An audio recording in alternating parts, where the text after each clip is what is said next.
La tempête s'abattait sur Montclair avec une violence inouïe. Les pavés luisaient sous les trompes d'eau, et les volets claquaient contre les façades de pierre comme des battements d'ailes affolées. Margot Dubois serrait son manteau contre elle, luttant contre les rafales qui tentaient de l'emporter. À 28 ans, elle avait vu bien des orages, mais celui-ci avait quelque chose de différent, de presque surnaturel. L'école primaire de Montclair se dressait devant elle, massive et rassurante dans la tourmente. Margot fouilla dans son sac à la recherche de ses clés, quand un éclair illumina soudain la cour. Dans cette lumière blanche et crue, elle les vit. 3 enfants se tenaient immobiles près du portail, leurs silhouettes frêles contrastant avec la violence des éléments. Ils ne portaient que de simples tuniques blanches, leurs cheveux blonds collés par la pluie. Mais ce qui glaça le sang de Margot, ce furent leurs yeux. D'un bleu si intense qu'il semblait briller de sa propre lumière, ses regards la fixaient avec une intensité troublante. « Mes enfants !» cria-t-elle, oubliant sa peur. « Que faites-vous dehors par ce temps ?» Elle s'approcha, mais les enfants ne bougèrent pas, ne répondirent pas. Ils la regardaient simplement, leurs lèvres pâles esquissant un sourire énigmatique. Margot tendit la main vers le plus proche, un garçon d'une dizaine d'années aux traits d'une beauté presque angélique. « N'ayez pas peur, je suis votre institutrice. Venez, nous devons vous mettre à l'abri. » Au moment où ses doigts allaient effleurer l'épaule de l'enfant, un nouveau coup de tonnerre retentit. Quand l'écho se tut, les 3 silhouettes avaient disparu. Margot cligna des yeux, incrédule. Il n'y avait plus personne dans la cour, seulement la pluie qui continuait de marteler le sol. Depuis sa fenêtre du presbytère, le père Antoine Moreau avait tout vu. Ses mains tremblaient en tenant sa tasse de thé, et ses yeux sombres reflétaient une inquiétude profonde. À 52 ans, cet homme aux cheveux grisonnants avait consacré sa vie à Dieu, mais depuis quelques semaines, des visions étranges hantaient ses nuits. Des images de gargouilles qui s'animaient, de pierres qui saignaient, d'enfants aux yeux de saphir qui marchaient dans les ténèbres. « Seigneur, murmura-t-il, que nous annoncent ces signes ?» Le lendemain matin, Margot se rendit à l'école plus tôt que d'habitude. Elle voulait vérifier si elle avait rêvé, si la tempête et la fatigue n'avaient pas joué des tours à son esprit. Mais là, gravé dans la pierre du portail, elle découvrit un symbole qu'elle n'avait jamais vu auparavant, une chouette aux ailes déployées, entourée de 3 cercles entrelacés. Ses doigts tracèrent les contours de la gravure. La pierre était froide, mais le symbole semblait pulser sous sa paume, comme s'il était vivant. Un frisson la parcourut, et elle eut la certitude troublante que sa vie venait de basculer dans quelque chose de bien plus grand qu'elle. 3 jours s'étaient écoulés depuis la tempête, et Margot n'arrivait pas à chasser de son esprit l'image des 3 enfants mystérieux. Elle avait interrogé discrètement les habitants de Montclair, mais personne ne semblait connaître ces enfants aux yeux d'azur. Pire encore, certains villageois détournaient le regard quand elle mentionnait l'incident, comme s'il cachait quelque chose. C'est dans ce contexte troublé qu'elle fit la connaissance d'Élise Fontaine. Cette femme de 35 ans, aux cheveux châtains relevés en chignon strict et aux lunettes cerclées d'or, était arrivée à Montclair pour étudier les gargouilles de Notre-Dame. Historienne de l'art gothique, elle possédait cette passion dévorante des chercheurs qui ont consacré leur vie à percer les mystères du passé. « Mademoiselle Dubois, n'est-ce pas ?» dit Élise en s'approchant de Margot devant l'école. « Je suis Élise Fontaine. J'ai entendu dire que vous aviez fait une découverte intéressante sur votre portail. » Margot la regarda avec surprise. « Comment savez-vous cela ? Dans un village comme Montclair, les nouvelles voyagent vite. Puis-je voir ce symbole ? » Elles se dirigèrent vers le portail, où la gravure de la chouette semblait encore plus nette à la lumière du jour. Élise sortit une loupe et examina attentivement chaque détail, prenant des notes dans un carnet de cuir usé. « Extraordinaire, murmura-t-elle. Ce symbole, je l'ai déjà vu dans des manuscrits du XIIe siècle.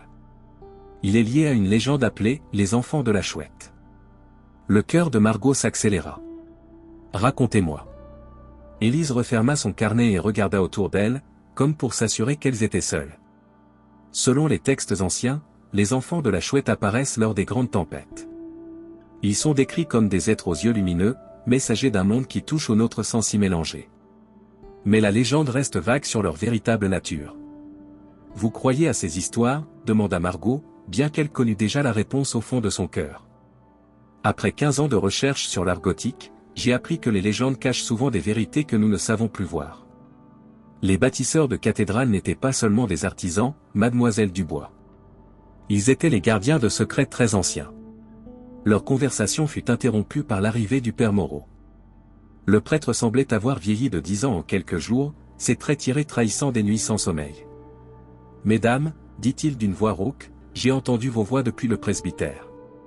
Pardonnez-moi de vous déranger, mais... » Il hésita, puis reprit, « Avez-vous remarqué quelque chose d'inhabituel ces derniers temps ?» Margot et Élise échangèrent un regard. « Que voulez-vous dire, mon père ?» demanda Margot. « Les gargouilles de Notre-Dame. Depuis la tempête, j'ai l'impression qu'elles bougent. Je sais que cela paraît fou, mais leurs expressions changent, leur position aussi. Et la nuit dernière. » Il s'interrompit, passant une main tremblante sur son visage. « La nuit dernière, j'aurais juré en voir une volée au-dessus du village. » Élise sentit son pouce accélérer. Ses recherches l'avaient menée à des théories qu'elle n'osait formuler à voix haute, mais les paroles du prêtre confirmaient ses soupçons les plus audacieux. « Mon père, dit-elle doucement, accepteriez-vous de nous accompagner à Notre-Dame ? Il y a des choses que nous devons vérifier. » Notre-Dame de Montclair se dressait majestueuse dans la lumière dorée du couchant. Ses tours gothiques perçaient le ciel comme des lances de pierre, et ses gargouilles grimaçantes semblaient défier l'éternité. Thomas Beaumont, le gardien de la cathédrale, les accueillit sur le parvis. Cet homme de 43 ans, aux mains calleuses et au regard profond, connaissait chaque pierre de l'édifice. « Bonsoir, mon père, » dit-il en s'inclinant respectueusement. « Mesdames. Que puis-je faire pour vous ?»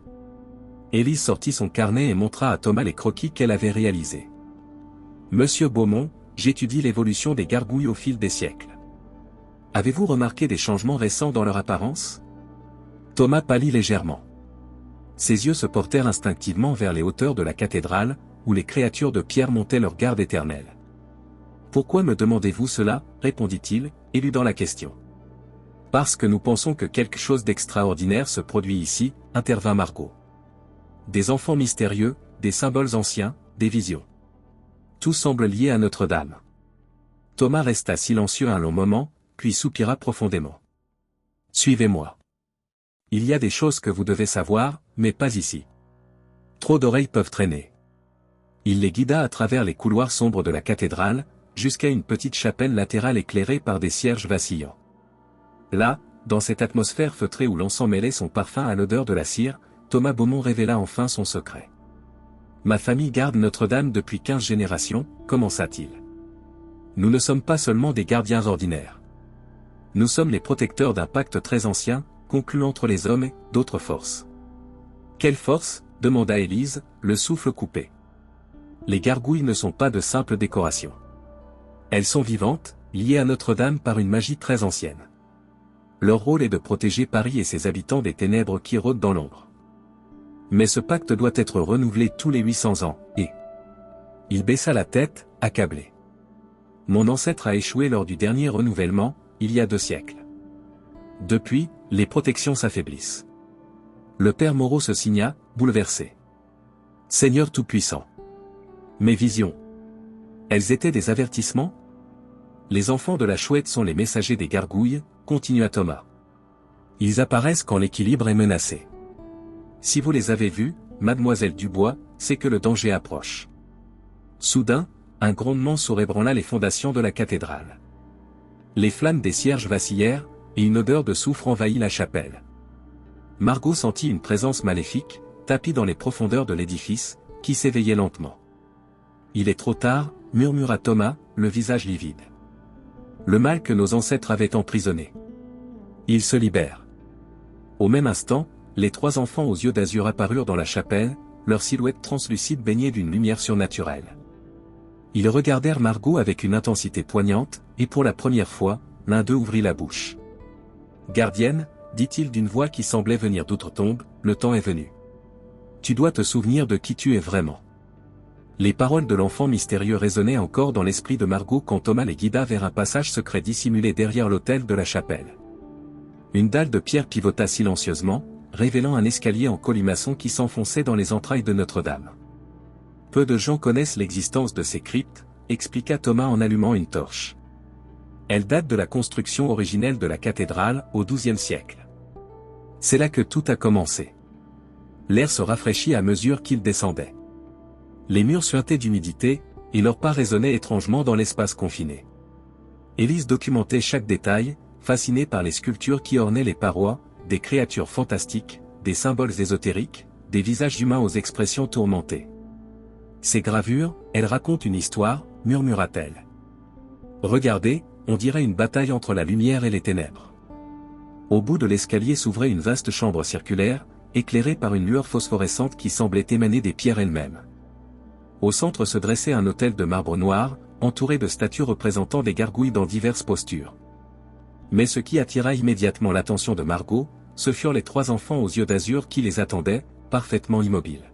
« Nous vous avons guidés jusqu'ici, » dit celui qui avait parlé dans la chapelle. « Il est temps que vous compreniez la vérité. » Thomas s'approcha de l'autel et caressa respectueusement sa surface lisse.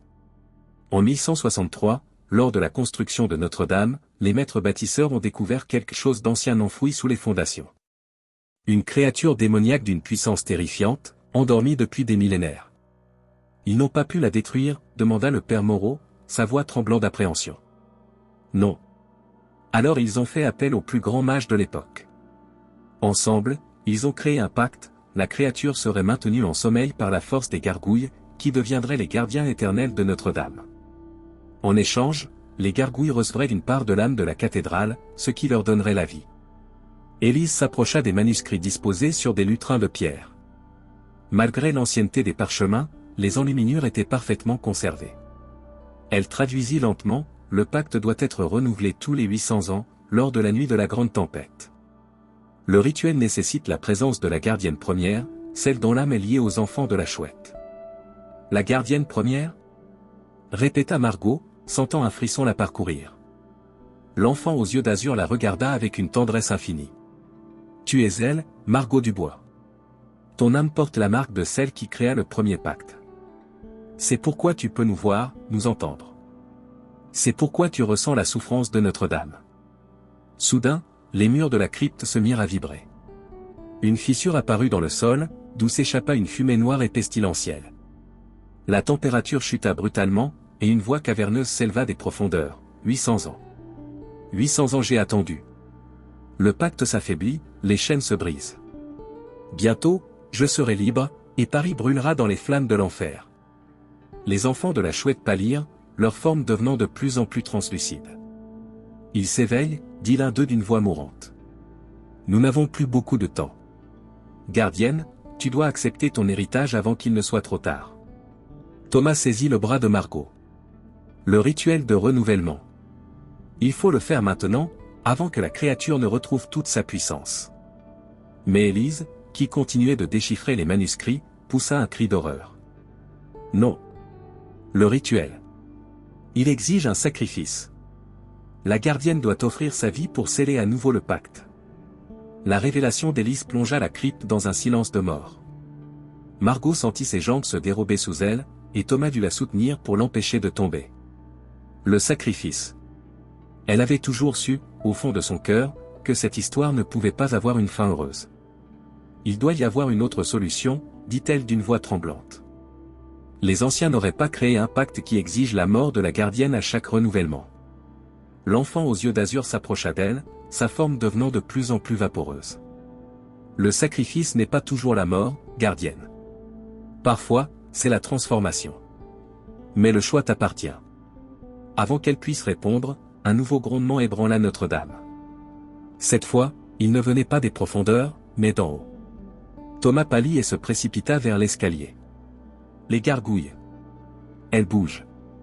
Ils remontèrent en hâte vers la surface.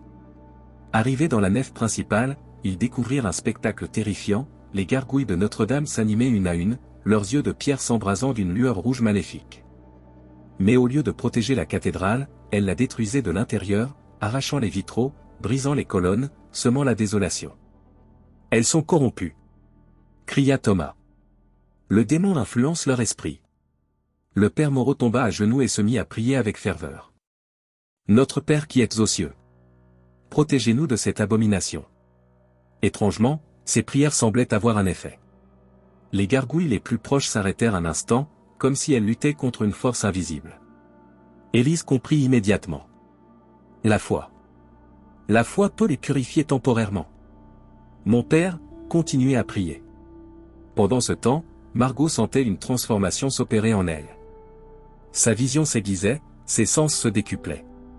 Elle pouvait percevoir les liens invisibles qui unissaient les gargouilles à Notre-Dame, et surtout, elle pouvait sentir la souffrance de la cathédrale elle-même. « Je vous entends », murmura-t-elle en posant ses mains sur une colonne de pierre. « Je sens votre douleur. » Une voix douce et ancienne résonna dans son esprit, « Ma fille. Enfin, tu m'entends. J'ai attendu si longtemps. Qui êtes-vous ? Je suis l'âme de Notre-Dame, forgée par la foi de millions de croyants au fil des siècles. Le démon me corrompt, transforme mes gardiens en instruments de destruction. Seul toi peux me sauver, mais le prix. Je sais. La transformation. Dites-moi ce que je dois faire. Mais leur communion fut interrompue par un cri d'agonie. Le père Moreau s'effondrait, épuisé par l'effort spirituel qu'il avait fourni. Les gargouilles corrompues reprirent leur œuvre de destruction, et l'une d'elles se dirigea droit vers le prêtre mourant. « Non !» hurla Margot. Elle se jeta devant le père Moreau, les bras écartés. La gargouille s'arrêta net, ses yeux rouges fixant ceux de Margot. Pendant un instant qui sembla durer une éternité, elles se défièrent du regard. Puis, lentement, la lueur maléfique s'éteignit dans les yeux de Pierre, remplacée par une lumière dorée. « Gardienne », murmura la gargouille d'une voix rocailleuse. « Pardonnez-nous. Nous ne maîtrisons plus nos actions. » Margot comprit alors la véritable nature de son don. Elle n'était pas seulement capable de communiquer avec les enfants de la chouette. Elle pouvait purifier les gargouilles corrompues, leur rendre leur nature protectrice. Mais chaque purification lui coûtait une partie de son humanité. « Thomas !» cria-t-elle. « Emmenez le père Moreau en sécurité. Élise, trouvez le vrai rituel de renouvellement. Il doit y avoir autre chose que le sacrifice dans ces manuscrits. » Alors qu'il s'exécutait, Margot se tourna vers les autres gargouilles corrompues. Elle savait qu'elle n'aurait peut-être pas la force de toutes les purifier, mais elle devait essayer. Pour Notre-Dame, pour Paris, pour tout ce qu'elle aimait. Les enfants de la chouette apparurent à ses côtés, leur forme maintenant presque transparente. « Nous sommes avec toi, gardienne. Jusqu'au bout. » Paris s'éveilla dans l'horreur. Les gargouilles corrompues de Notre-Dame avaient pris leur envol, se répandant dans la ville comme une nuée de démons de pierre. Leurs cris stridents déchiraient la nuit, semant la panique parmi les habitants qui fuyaient en tous sens. Les sirènes hurlaient, les forces de l'ordre tentaient vainement de comprendre ce qui se passait, mais comment lutter contre des créatures de cauchemar sorties tout droit du Moyen Âge? Dans la crypte de Notre-Dame, Élise travaillait fébrilement à la lueur des torchers. Ses doigts tremblaient en tournant les pages des manuscrits anciens, cherchant désespérément une alternative au sacrifice de Margot. Thomas veillait sur le père Moreau, qui gisait inconscient mais respirait encore. « Il doit y avoir quelque chose », murmurait Élise. Les bâtisseurs étaient trop sages pour créer un pacte aussi cruel. Soudain, elle tomba sur un passage qu'elle avait négligé lors de sa première lecture. Les enluminures représentaient non pas une, mais 5 figures autour de l'autel, un prêtre, un gardien, un érudit, une femme aux yeux lumineux, et des enfants zélés. « Les 5 piliers du pacte !» s'exclama-t-elle. Ce n'est pas un sacrifice individuel, c'est une union. En haut, dans la nef dévastée de Notre-Dame, Margot luttait contre l'épuisement. Elle avait réussi à purifier une dizaine de gargouilles, mais l'effort la vidait de ses forces. Chaque purification la transformait un peu plus, et elle sentait son humanité s'effriter comme du sable entre ses doigts. Les enfants de la chouette l'entouraient, leur forme maintenant si translucide qu'ils semblaient sur le point de disparaître complètement. « Gardienne », dit l'un d'eux d'une voix à peine audible, « nous devons te révéler la vérité sur notre nature. Nous ne sommes pas des messagers. Nous sommes des fragments de ton âme, dispersés à travers les siècles. » Margot s'arrêta, stupéfaite. « Que voulez-vous dire ? Tu es la réincarnation de la première gardienne, celle qui créa le pacte originel. » Mais son âme fut brisée par l'effort, et ses fragments prirent la forme des enfants de la chouette. Nous sommes tes souvenirs perdus, tes pouvoirs oubliés, tes espoirs et tes peurs d'autrefois. Alors, si je vous réintègre, tu redeviendras complète. Tu auras le pouvoir de renouveler le pacte sans mourir. Mais tu ne seras plus tout à fait humaine. Tu deviendras l'esprit gardien de Notre-Dame, lié à elle pour l'éternité. Margot ferma les yeux, sentant le poids de cette révélation. Devenir immortelle, mais perdre sa vie d'humaine. Ne plus jamais connaître l'amour charnel, la maternité, les joies simples de l'existence mortelle. Mais sauver Paris, protéger des millions d'innocents. J'accepte, dit-elle finalement. venez à moi, mes fragments perdus. Les 3 enfants de la chouette s'approchèrent d'elle, leur forme se dissolvant dans une lumière dorée qui pénétra en Margot. Elle sentit sa conscience s'élargir, ses souvenirs se multiplier. Elle se rappelait maintenant, Aliénor de Montclair, première gardienne, qui avait sacrifié son humanité pour sauver Paris du démon primordial. Quand la transformation fut achevée, Margot ouvrait les yeux. Ils brillaient maintenant de la même lumière azurée que ceux des enfants de la chouette. Ses cheveux flottaient autour d'elle comme portés par un vent invisible, et sa peau émettait une douce phosphorescence. « Je me souviens de tout, murmura-t-elle. Je sais ce qu'il faut faire. » Élise remonta de la crypte en courant, brandissant le manuscrit qu'elle avait déchiffré. « Margot. J'ai trouvé. Le rituel nécessite 5 participants, la foi, le savoir, l'héritage, le sacrifice et l'amour. Nous pouvons. » Elle s'arrêta net en voyant la transformation de son amie. Margot n'était plus tout à fait humaine, mais elle rayonnait d'une beauté et d'une puissance surnaturelle. « Tu as choisi, » dit Élise, les larmes aux yeux. C'était le seul moyen. Mais vous avez raison sur le rituel. Nous devons nous unir tous les 5. Vous représentez le savoir, Thomas l'héritage, le père Moreau la foi. Moi, je suis le sacrifice. Mais qui représente l'amour? Thomas, qui avait rejoint Élise, prit la main de l'historienne. Nous, dit-il simplement. Notre amour naissant, purifié par cette épreuve. Margot sourit, et pour la première fois depuis sa transformation, elle redevint presque humaine. Alors, mes amis, finissons ce que nos ancêtres ont commencé. Il est temps de renouveler le pacte et d'envoyer ce démon dans les limbes pour 800 ans de plus. L'aube se levait sur Paris en flammes. Les gargouilles corrompues avaient semé la destruction dans toute la ville, et seule l'intervention de l'armée avait permis d'éviter un massacre total. Mais les armes conventionnelles ne pouvaient rien contre des créatures de pierre animées par une magie millénaire. Au sommet de Notre-Dame, sur la plateforme qui dominait la scène, Margot se tenait face au démon qui venait enfin de se libérer de ses chaînes. La créature était indescriptible, un amalgame de ténèbres et de flammes, de griffes et de crocs, dont les yeux rouges brûlaient d'une haine pure. Sa simple présence corrompait l'air, transformant l'oxygène en miasme toxique. Enfin libre. Rugit le démon. 800 ans de prison, 800 ans de souffrance. Paris paiera pour chaque seconde de mon enfermement. Tu ne détruiras rien, répondit Margot d'une voix qui résonnait avec la puissance de Notre-Dame elle-même. Je suis Aliénor de Montclair, première et dernière gardienne. Je t'ai vaincu une fois, je te vaincrai encore. Le combat qui s'ensuivit défie toute description. Margot, transformée en être de lumière pure, affrontait le démon dans un duel qui secouait les fondations mêmes de la réalité. Chaque coup échangé faisait trembler Notre-Dame, chaque cri de rage du démon brisait les vitraux survivants. En bas, dans la crypte, Thomas, Élise et le père Moreau, qui avaient repris conscience, préparaient le rituel de renouvellement. L'autel de marbre noir s'était ouvert, révélant en son centre un cristal pulsant d'une lumière blanche. C'était le cœur du pacte originel, le lien qui unissait Notre-Dame à ses gardiens de pierre. Nous devons synchroniser nos actions avec le combat de Margot, expliqua Élise en consultant les manuscrits. Au moment où elle affaiblira le démon, nous activerons le rituel.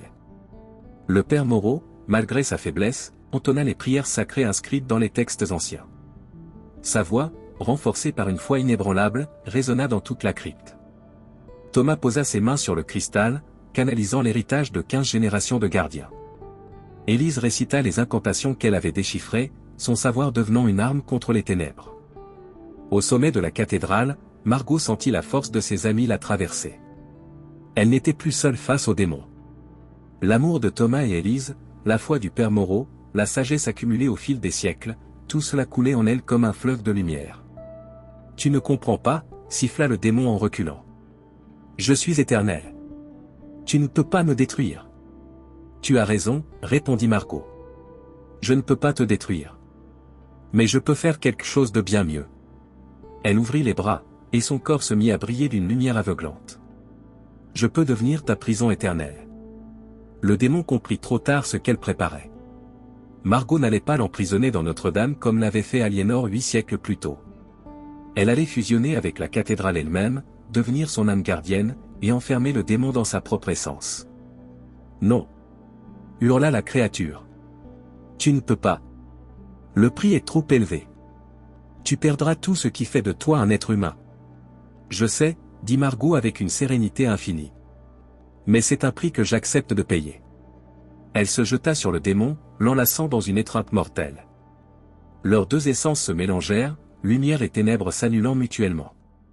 Margot sentit sa conscience se disperser dans chaque pierre de Notre-Dame, dans chaque gargouille, dans chaque vitrail.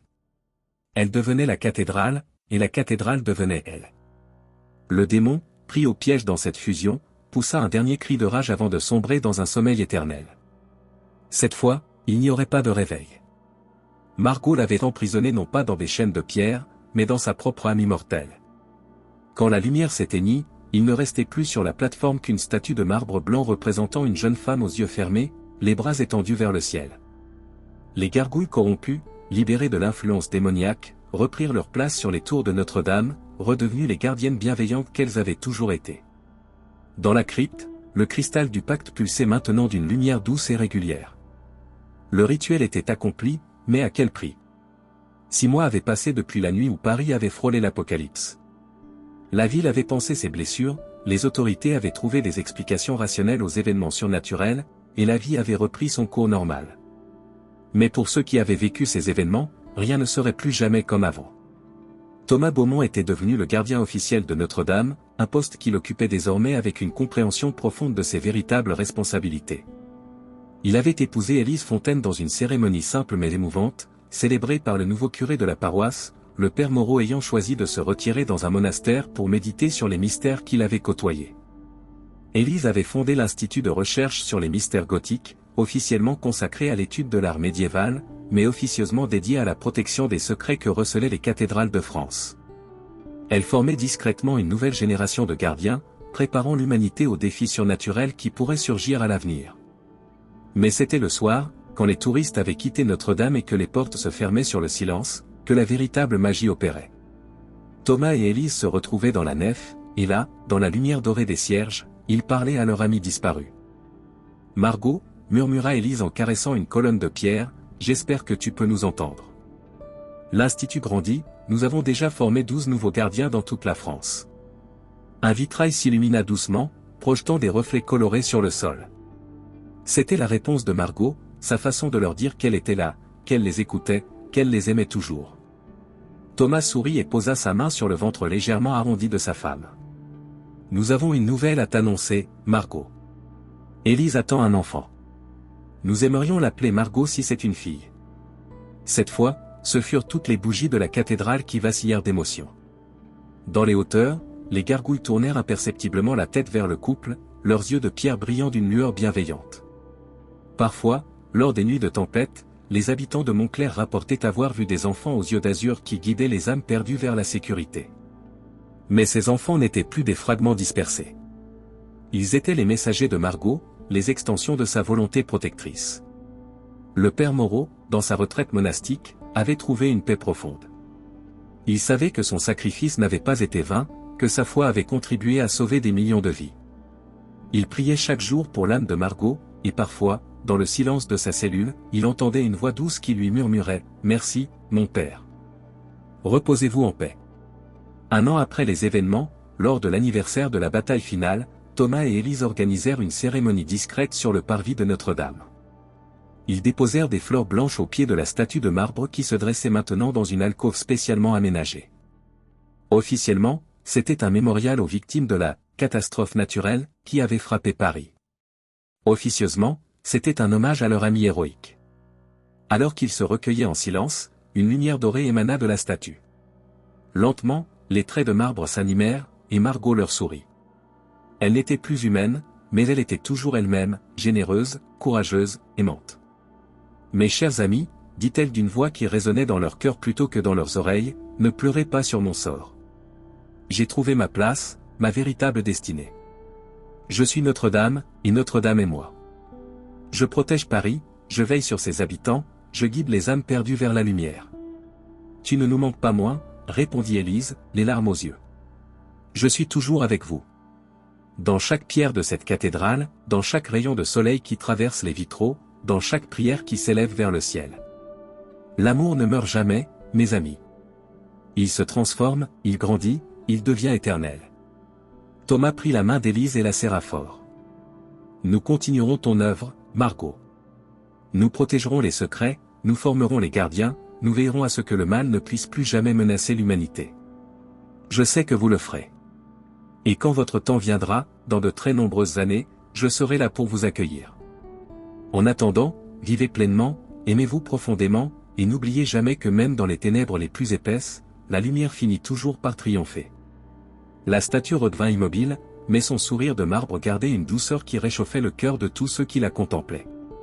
Les enfants de la Chouette n'apparaissaient plus lors des tempêtes, car ils n'étaient plus nécessaires. Margot veillait désormais directement sur Paris, gardienne éternelle d'une ville qu'elle avait sauvée au prix de son humanité. Et dans les hauteurs de Notre-Dame, les gargouilles montaient leur garde séculaire, protégeant les rêves des hommes et les secrets des siècles passés, sous le regard bienveillant de celle qui était devenue leur reine, leur sœur, leur éternelle protectrice. L'histoire des enfants de la Chouette était terminée, mais la légende de Margot Dubois, la gardienne de Notre-Dame, ne faisait que commencer.